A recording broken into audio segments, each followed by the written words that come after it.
Já o artigo 62 traz as agravantes no concurso de pessoas. Lembra quando nós estudamos concurso de pessoas semestre passado? Então, o que ela vai vir a representar na questão da pena? Vai representar uma agravação, vai representar uma pena maior. Então, o artigo 62 traz as hipóteses de agravação, que só são aplicadas no concurso de agentes. Assim, será agravado quem? Quem é que será agravado conforme o artigo 62? Vamos lá. Promover ou organizar a cooperação do crime ou dirigir a atividade aos demais agentes, ou seja, a participação daquele líder, do autor intelectual. O autor intelectual tem uma agravante de pena. Coagir ou induzir o outro em execução material do crime. Então aqui, quando o agente induz, ele emprega violência, uma grave ameaça para que os outros pratiquem o crime, ele vai incidir nessa agravante. Quando ele coagir, ou ainda uma coação, o agente responde pelo crime, o executor pode responder pela tortura. Então a gente vai ter que analisar como é que foi esse concurso de pessoas, como é que foi essa instigação, essa indução, e aí a gente vai ter essa agravante. Certo? 3. Instigar ou determinar a cometer o crime alguém sujeito à sua autoridade não punível em virtude da condição ou qualidade pessoal. O que seria instigar? É reforçar uma ideia já pré-existente, determinar, é dar ordem, mandar.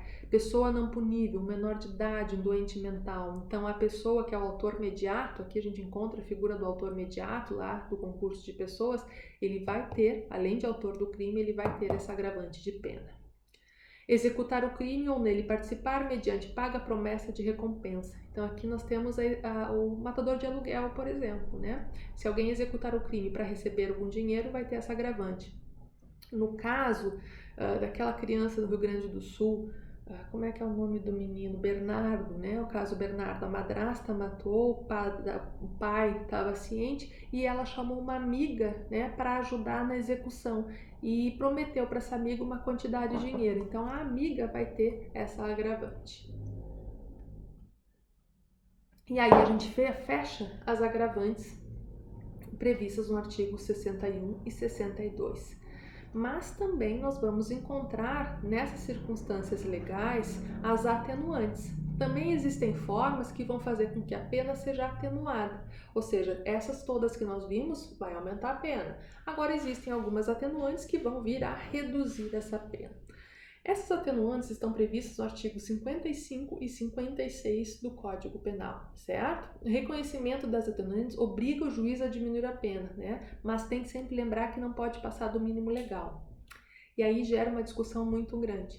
Por quê?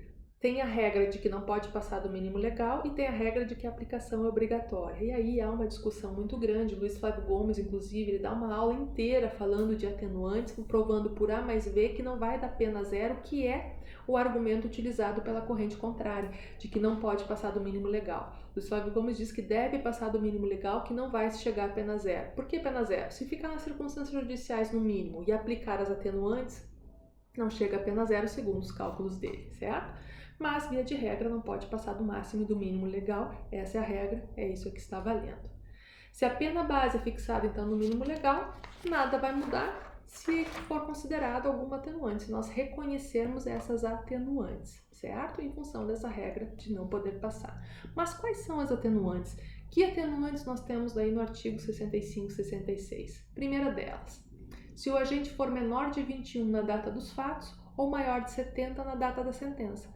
Porque entende-se que dos 18 aos 21 anos, embora aos 18 anos ele tenha maioridade penal e possa responder penalmente, até os 21 não se tem uma maturidade, E aqui a gente podia ficar discutindo uma aula inteira em relação a isso. Mas para nós entendermos o que é essa relação de maturidade, eu peço que sempre vocês se lembrem, quando vocês tinham menos idade, o quão responsável vocês eram, E assim a gente vai entender essa questão de maturidade. Não é não saber que está praticando conduta delitiva, mas é ter a noção, a real noção das consequências dessas suas condutas. Então, como nós já conversamos semestre passado, e agora analisando essa questão, é considerado sim ainda imaturo até os 21 anos, não fica isento de pena, vai responder pelo crime, mas vai ter uma pequena diminuição. E ainda os maiores de 70. Por quê? porque quer que se cumpra a pena, não quer que a pessoa fique lá, né, já tem 70 anos, muito embora a expectativa de vida subiu muito, isso nós estamos falando no Código Penal reformulado em 1984, de 1940, reformulado em 84, onde a expectativa de vida era diferente. Mas entende-se que há uma necessidade de uma atenuante para que essa pessoa possa vir a cumprir a sua pena, certo? Segundo, desconhecimento da lei. Lembre-se, dizer que não sabia que o crime era crime não isenta de pena, mas se não souber, vai ter uma atenuante. Obviamente, isso tem que ser comprovado, certo? Ou então ter o agente cometido o crime por motivo de relevante valor social e moral. Quando a gente fala valor moral, a gente diz respeito aos sentimentos relevantes da própria agente, é uma questão extremamente subjetiva, certo? Avaliados pelos conceitos médios do grupo, ou seja, questões pessoais, mas tem que se levar ao grupo para ver se isso é relevante valor moral. Quando a gente fala valor social, o que interessa ao grupo social, à coletividade. Então, uma pessoa que vem matar o algoz, o estuprador de sua filha, ele vai responder pelo crime, a não ser que seja no momento do ato, que daí é legítima defesa de terceiro. Mas, se ele encontrar posteriormente, ele vai responder pelo crime, sim. No entanto, ele pode vir a ter essa atenuante em função dessa circunstância prevista no inciso terceiro, certo? Ainda, B. Procurado por sua espontânea vontade e com eficiência, logo após o crime, evitar-lhe ou minorar-lhe as consequências ou ter antes do julgamento reparado o dano.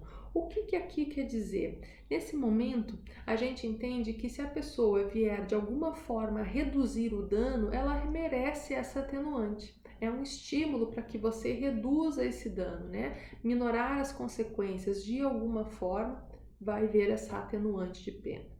Se cometido o crime sob coação em que podia resistir, porque coação moral irresistível exclui de pena, não responde pela pena, mas tu podia resistir. Então não é lá o gerente do banco, não tá lá com uma arma na cabeça da esposa mandando ele buscar um pertence, e aí é uma excludente, né, de culpabilidade, não. É alguém dizendo, se tu não fizer tal coisa, eu vou contar pra tua esposa que tu tá traindo ela. É uma coação moral? É. E é resistível? É resistível, mas vai ter uma atenuante de pena, né? Então, vai responder pelo crime, mas vai ter essa atenuante. Ou ainda, vai ter uma atenuante de pena se confessado espontaneamente perante a autoridade a autoria do crime. Então, isso, na verdade, é novo, lá em 84 foi colocado, que é uma forma de estimular a confissão, né? A confissão já não é mais a rainha das provas, a confissão é mais uma prova, não basta confessar, tem que provar com outros elementos, mas essa confissão espontânea, ela é considerada, ela é vista como uma coisa muito boa, é considerada uma coisa que demonstra uma boa personalidade e, em sendo assim, é uma atenuante de pena, certo? Ou cometido crime sob influência de multidão em tumulto se não provocou. Então, naquele vucu-vucu, se tu cometer um crime porque todo mundo ficou te instigando, ok, você vai ser essa atenuante. Mas se você provocou aquela situação e daquela situação houve a influência, aí não cabe essa atenuante. Então tem que sempre prestar atenção para não cair nessa pegadinha, certo?